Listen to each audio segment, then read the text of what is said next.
Welcome to the Real Estate Investing Club. This is the place everyday real estate investors gather to share their best stories, biggest insights, and favorite tactics to grow a portfolio of cash flowing properties in today's market. Here's your host, Gabe Peterson.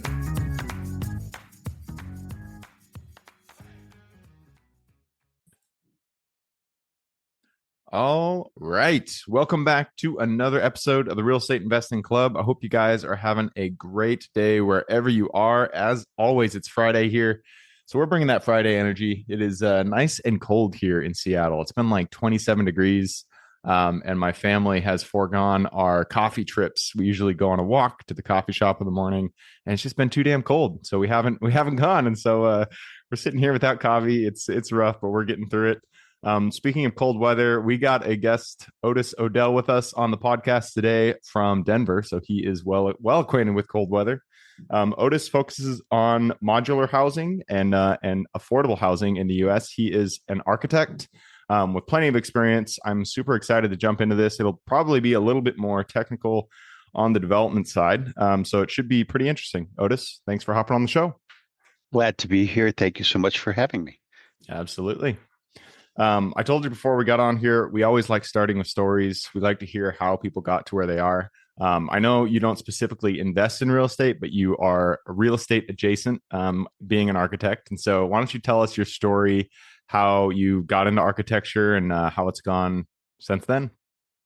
Wow, that's a long story because I've been around for a while, but I'll jump in. So I knew very early in my life in high school, frankly, that architecture was the path I planned to take. And so I took a gap year. I was in the construction side, learning about how to put things together, went to college and did all the things that you need to do, became a licensed architect fairly young at age 26 and jumped into the job market.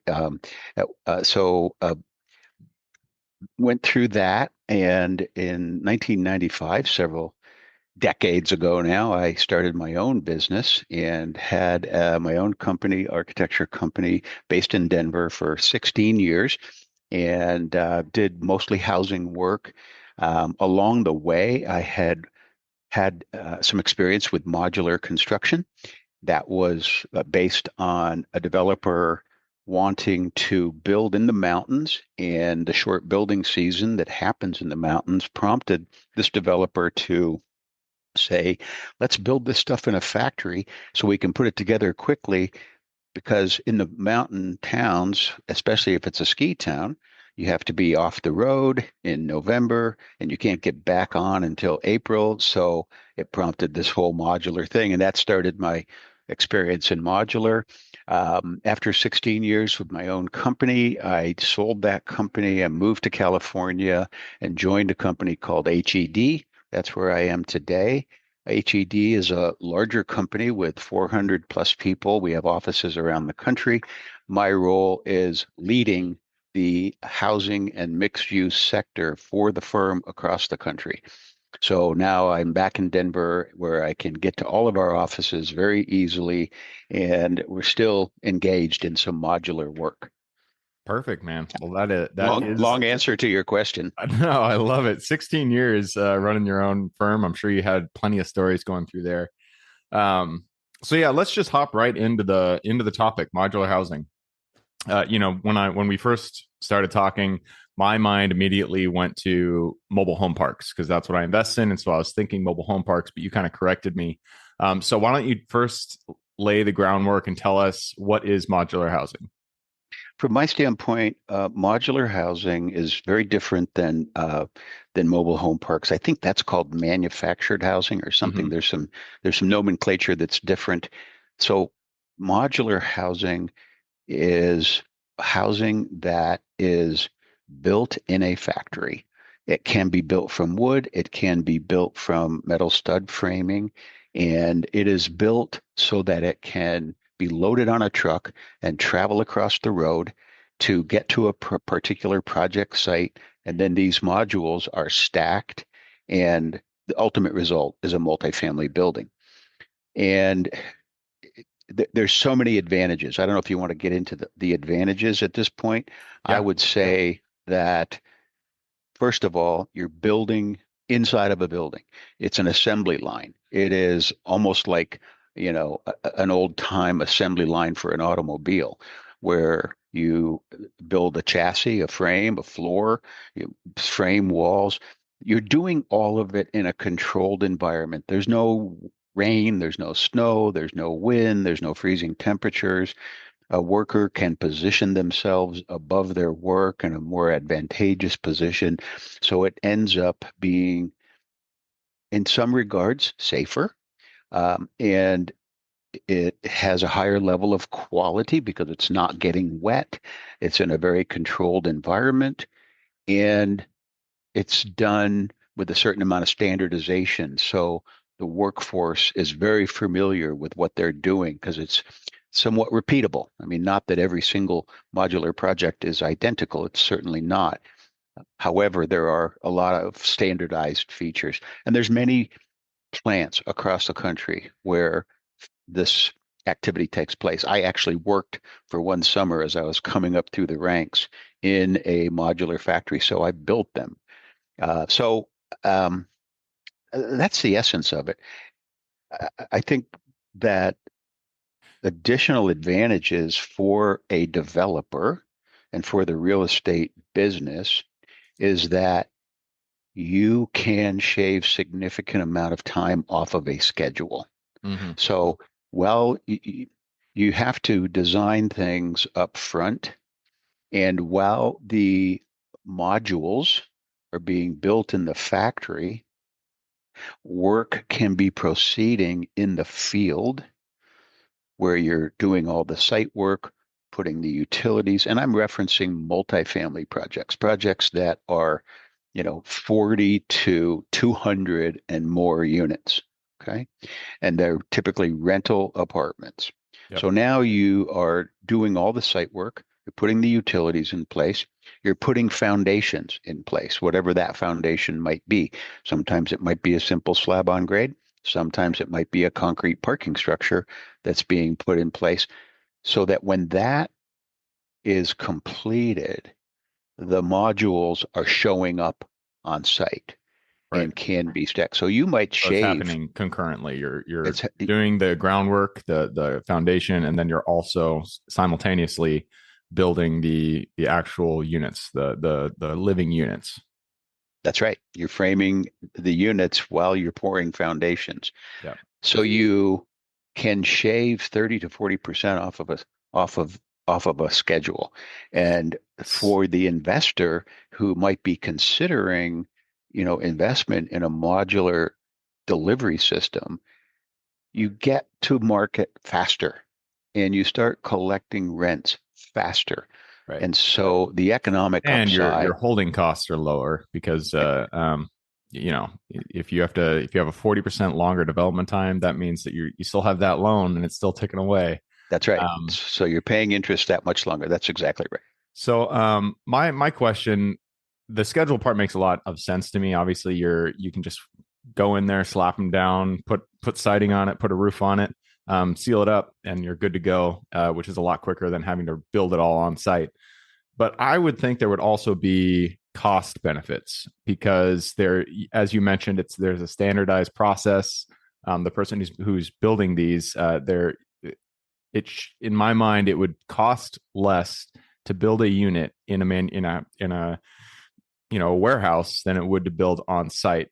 Is there like a cost per square foot benefit to building a modular or buying a modular multifamily unit, or how does it work out there? It's a good question. I think it can vary, and I am aware of many examples where you have the developer, if you will, at the end of the day, has saved some cost in the actual construction. If you think about it, you're still buying the same pieces of wood and the same flooring and the same kind of products that go into a multifamily building. However, in a factory setting, depending on the volume that they generate, they can get a supply chain and get preferential buying, right? Yep. So they can buy 1,000 cabinet packages, whereas on site, let's say you're building a 150 unit apartment building, you're buying 150, depending on the contractor's Well, and it's in a warehouse, and so you're just, you got semis just coming up to a dock, unloading the stuff. It's secure in a building. It's not, it's not out there. It's not gated. People aren't stealing it. And so I don't That's know. all right. It's all For correct. In my mind, it would just there there would be a cost benefit for the developer. So just thinking of somebody who maybe they got this really good piece of land on the outskirts of town. It's zoned multifamily. They're like, great, I want to put 40 units here. In They would choose a modular home not only because of time, but also because it would save them money. That's correct. It really is true. Think about all of the pieces, the wood, all the products, the screws, the nails. I mean, if you are delivering all of that on site, you're outdoors, it's vulnerable. The work it takes to manage all of those different materials is done by a construction crew. And when you're delivering all of that to a factory, it can be much more organized and much more manageable in terms of maintaining inventory and monitoring it. So you're absolutely correct. There are opportunities to save dollars. Yeah. And you also mentioned that there is standardization in the construction. My question is there customization? So if I want to build a 40 unit multifamily complex, what liberties can I take in the design of the units, like in the layout? Is it all how customizable is it, and how standardized is it? It's customizable. The economy does come with a certain level of standardization. Hmm. So what I've heard from factories is that if we only have 7 or 8 module types, we can generate 11,000 square feet per day. I'm kind of Yeah. making up some numbers to Yeah. make an example.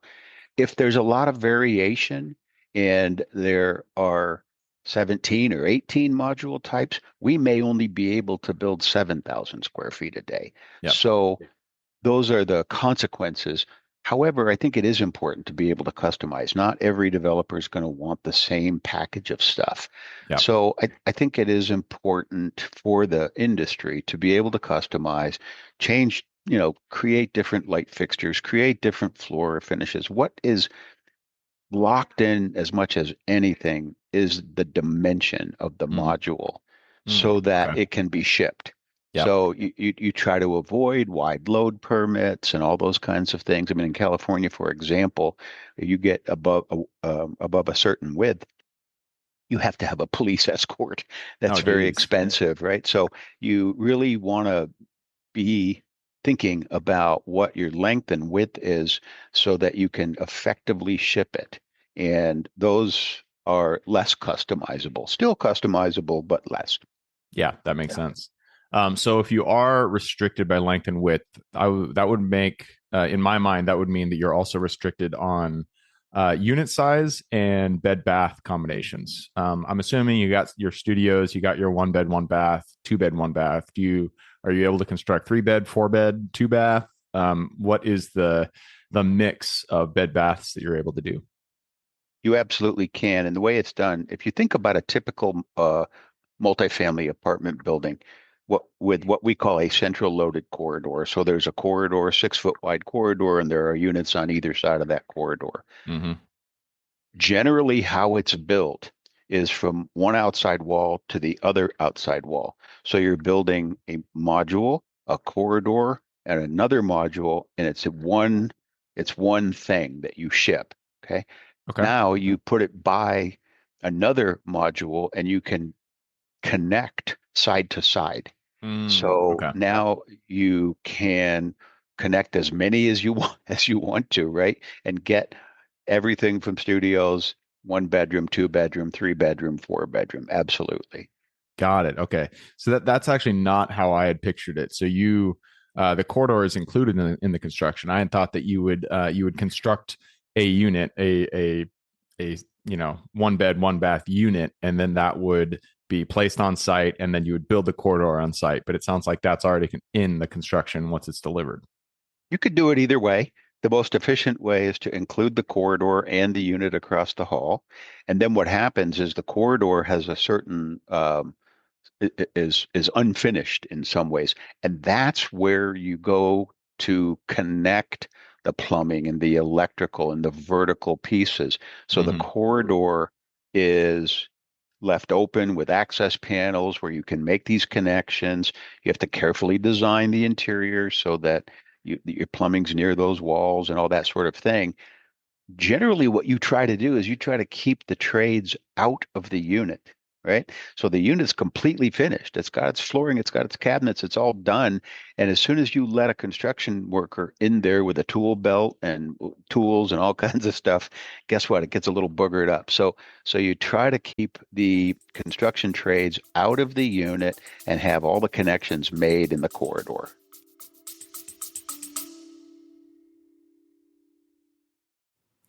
Before we continue on with today's guest, I want to tell you guys about a community I'm launching on School to help investors like yourself grow your own portfolio. In this community, you'll get access to all the docs I use, all the systems I've built, everything I've used to grow my own portfolio, as well as instructions and guidance on how to get out there and find great deals, how to finance those deals, and then how to manage them for great returns. Since we're just launching it, the price will be set at a measly $20 per month, and whatever price you join at is the price you'll have for life. We will be increasing the price as the group grows, so if you're at all interested in growing your portfolio along other investors, now is the time to join. I will put the link somewhere in the bio or on our podcast website at therealestateinvestingclub.com, so if you are interested, head on over there. With that said, let's get back to the podcast. That makes a lot of sense. You want to keep the trades out of the corridor or out of the units, and then just have them do the connection. That makes a lot of sense. Yep. So in terms of zoning, permitting, that kind of thing, are there any restrictions? Are there any? I mean, have you heard of any municipalities who are like, no, we do not want this, or is it basically the same as a site built construction? Well, in terms of zoning and municipalities and the authorities having jurisdiction, there's a lot of education that is sometimes required for those authorities because they're just not used to it. And here's how it works. A modular unit that is built in a factory is actually permitted by the state that it is in. So it's a state permit. All of the site work components and the putting together of the modules is a local building department. So now there are some nuances. It's very helpful if you've gone through it a few times to understand this. So what you do is you create a set of documents, and let's say I'll try to be simple with this, and it's got the whole set of drawings, and on one set you might gray out the site built components of the work and highlight the modular components and ship that off to the state or state agency for permitting. Vice versa, when you're going into this local municipality, sort of block out the modular components of the project, highlight what's site built, and get that permitted.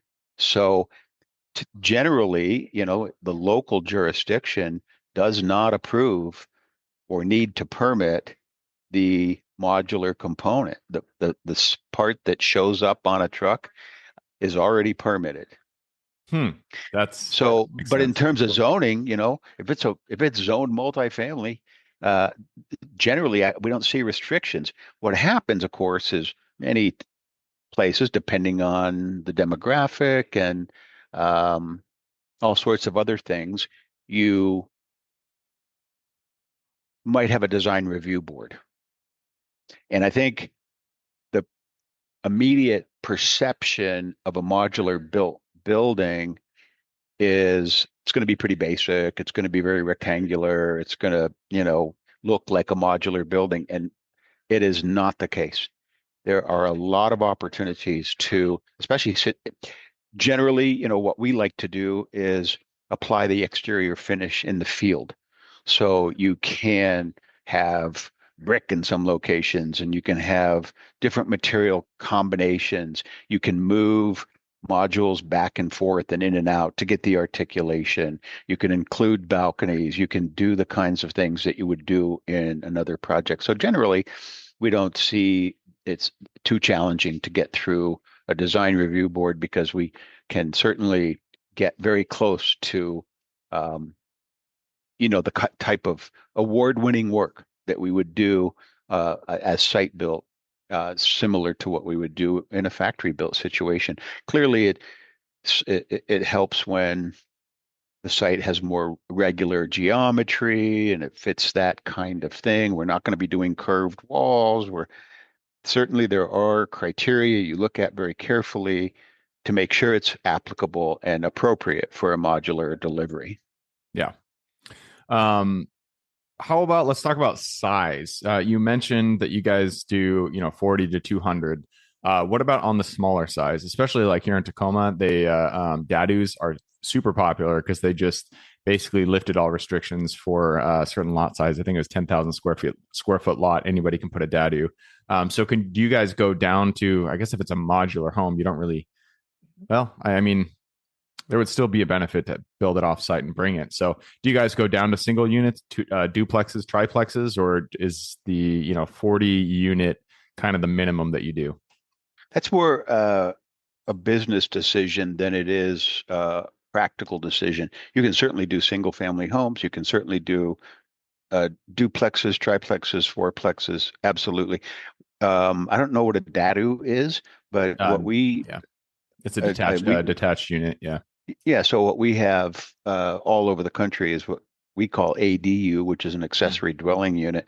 And a lot of municipalities across the country have allowed those to happen. And I think it's a great solution, frankly, for something you might put in your backyard Yep. to either rent or potentially uh, age in place and ultimately move in and have a caregiver occupy the main house or have a caregiver occupy the accessory dwelling unit, or again, just additional income to rent to a college student or a senior couple or something along those lines. So you can scale all over the place. Yeah. Typically in our business model, we're a larger firm. We uh, recognize that the effort for smaller projects is about the same as it is for bigger projects. It's not proportional necessarily the to the fees that you can get and all that kind of thing. So, from a business standpoint, we prefer to have a kind of a minimum size, but it certainly is applicable. I mean, right now you can go to Amazon and buy one, right? You can go to Amazon today and buy a modular kind of mini house. Now, this is not what I've been talking about. This is not, a unit, a corridor, and a unit. This is an individual unit that might be in keeping with how we would define a tiny home. Although I would say that you could get a very comfortable one bedroom unit. You can go to Amazon and have it delivered within a few weeks.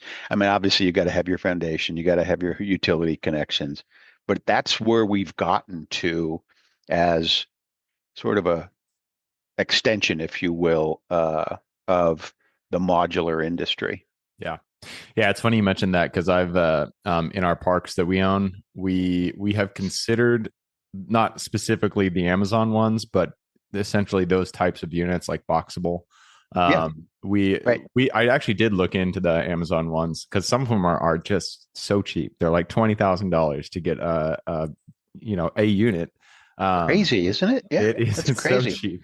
And considering, if you put it in a mobile home park, you rent it out for, $450, $500 a month. That can pay itself off pretty quickly. What I've found in my analysis is that the quality for those units, especially on Amazon, is just not there. I And see. I'm still tempted because it is just $20,000. 20,000 still 20,000, but I've been tempted to just buy one, put it in a park, and just see myself. See But what happens. yeah, well, I haven't done it yet. We'll see. Yeah, we'll see. But I think it's really amazing, for example, just the small time investor, yep, right? To buy such a product. And if maybe you are someone who has a couple of houses or you have a couple of duplexes and you are realizing some passive income and that's an investment for you at a relatively small scale, right? I think the idea of this modular solution where you can bring a very nice living unit. I think you're right. You have to really look at the quality. It's not just Amazon. There are other factories, of course, who can help you do this, and you can find different kinds of products online that might range from 50,000 to 100,000. Still, over time, if you're in it for 10 years or longer or whatever it is, I think the payback is there. I think you'll get return on investment. Yeah, absolutely. Yeah, like I said, I haven't done it myself yet, but I'll probably at one point pull the trigger and just see how it goes. So I'll let you know how that goes once it's done. Jump in, brother. There you go. All right, man. Well, that rounds out our time. Usually we jump into the quick question round at this point, but since you don't specifically focus on investments, we're going to forego that and skip to the very last question in that round, which is about you, your company, and what you guys offer. So why don't you tell the guests if they're interested in your guys' products, interested in maybe doing a modular development on a site that they have, how can they find you? How can they reach out to you? And then what can they expect when they reach out? Yeah, that's great. I appreciate that. So the name of the company is HED. It's been in business since 1908. We are about 400 people across the country, as I mentioned. We have engineering and architecture. We're about 70% architecture, 30% engineering. We do work in multiple sectors. So we are not only in housing, we're in education and mission critical and many other sectors as well, healthcare, for example. Uh, HED.design. And if you go to that website, you can find me. I'm Otis Odell. My phone number and email address are there, and I would love to hear from you if there's any interest in talking more about modular solutions or any other multifamily solutions. I manage that practice for the firm across the country, so I have a national reach. We have team members in Boston to San Francisco, Detroit to Los Angeles, Denver, Dallas, in the middle of the country. We're glad to help you. Perfect. I will put that link in the show notes. Again, that's hed.design. So if you guys want to reach out, just go to that website, look up Otis Odell, grab his phone number, his email, whatever it is, and reach out. All right, man. Well, that wraps it up. Thank you very much for hopping on the show. Thank you, Gabe. It's been a pleasure. Absolutely. For everybody who's with us today, thank you guys for showing up. You are the reason we do this. So if you guys have any questions whatsoever, reach out to me, Gabe at therealestateinvestingclub.com. If you guys want to support the show, just leave us a review on Apple or whatever you're listening to this on. Other than that, I hope you guys have a great week. Keep rocking real estate, and I look forward to seeing you on the next episode. All right, before I officially sign off, I have a quick announcement to make. If you're interested in becoming a passive investor in one of my deals, my own company, Kaizen Properties, is looking for capital partners for our upcoming projects. We invest in what are known as recession-resistant assets, mainly self-storage facilities, mobile home and RV parks, and industrial properties. If you're interested in investing and would like to learn a little bit more about my company, our investing criteria, and some of the previous projects we've done, go to the Real Estate Investing Club podcast at therealestateinvestingclub.com and scroll all the way down to the bottom of the page. Click on the Invest With Us button. That'll pop up the investor form. Fill that out, and we will reach back out to you as soon as we can. Or if you prefer a little bit more of a personal touch, you can reach out to me at Gabe at therealestateinvestingclub.com. So really, that is it. Again, it was a pleasure hanging out with you guys during this episode, and I look forward to seeing you on the next episode.